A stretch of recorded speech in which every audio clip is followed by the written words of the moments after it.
কারণ এমন একটা ঘটনা নিয়ে এই ছবিটা, যেটা খুব বেশি দিনের পুরোনো ঘটনা নয়, এবং প্রথমত আমরা সবাই এই ঘটনাটার যে মানে the length of the terror and the length of the inhumanity what we saw, it's crazy, it's insane. মানে একজন মানুষের পক্ষে এটা হওয়া সম্ভব?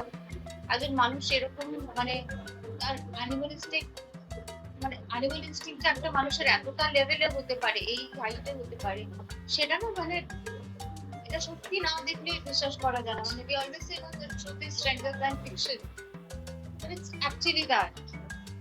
তো এরকম একটা ছবিতে হ্যাঁ অভিনয় করতে পারাটা মানে আমার কাছে এটা একটা খুব প্রিভিলেজ তো বটেই, মানে কিন্তু না মানে এটা আমার একটা ছবি, এই ছবিটা করে মানে আমার খুব দারুণ লেগেছে, মজা লেগেছে, এই কথাগুলো আসে না। এখানে ভালো খারাপ বলার কিছু নেই, প্রশ্ন অনেক, উত্তরও প্রচুর আছে। এই উত্তরটা দেখতে গেলে দর্শকদের হলে ঢুকতে হবে, অনেক কিছু জানতে পারবে। আমি জানি দর্শকরা অনেকে অনেক কিছুই জানে, আবার এমনও আছে যে অনেক কিছু জানে না। তাদের এই ছবিটা দেখা উচিত একবার, আশা করছি তারা অনেক কিছু জানতে পারবে। ভালো খারাপ বলার এখানে কিছু নেই, টপিকটা এমনই একটা টপিক না, এখানে আমি কখনোই বলতে পারবো না আমি আমার মতন হেভি দারুণ কাজ করেছি, এটা বলতে পারবো না। আমি চেষ্টা করেছি, আমি একটা ক্যারেক্টার করেছি যে হিরোইন আছে, তার বয়ফ্রেন্ডের ক্যারেক্টারটা আমি প্লে করেছি, আমি আমার মতো ভাবে চেষ্টা করেছি করার।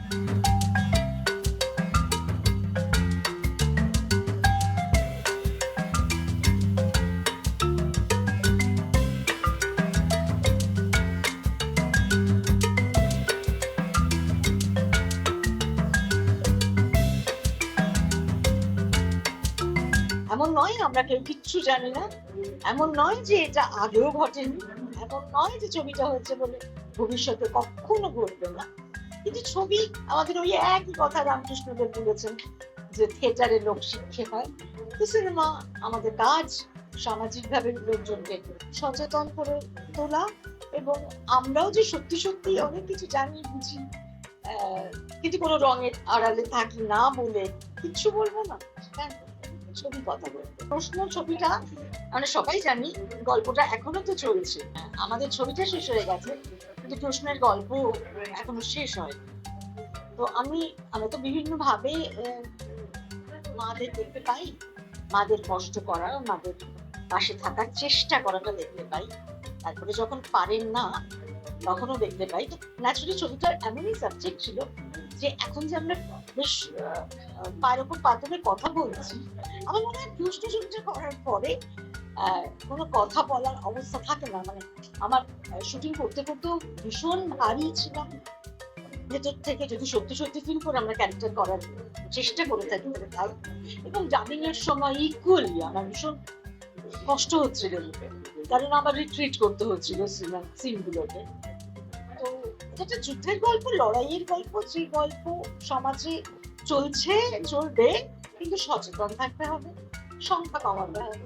একটা পরিচালকের ডিউটি হচ্ছে সমাজে ঘটে যাওয়া সমস্ত ঘটনাকে সিনেমার পর্দায় তুলে দেওয়া, মানুষকে সচেতনতা করা। সুতরাং আমরা এখন বর্তমান সমাজে দেখতে পাচ্ছি নারী অসুরক্ষা, শুধু আমাদের পশ্চিমবাংলা নয়, সারা ভারতবর্ষ জুড়ে একটা বিরাট বড় ব্যাধি মানুষের দেখতে পাচ্ছে যে দর্শন। নারী কি শুধু ভোগ্যবস্তু? আমার এটাই প্রশ্ন যে এটা কি শুধু পুলিশ প্রশাসন, আইন আদালত বা রাজনৈতিক দলেরই কর্তব্য যে এই রোগটাকে কিভাবে সারানো যায়? এরা কোনোদিনই সারাতে পারবে না। এই রোগটাকে সারাতে গেলে অনেক কারণ এবং অনেক কিছু নিজেদেরকে শুধরাতে হবে। অশোকের রিপোর্ট, এস নিউজ।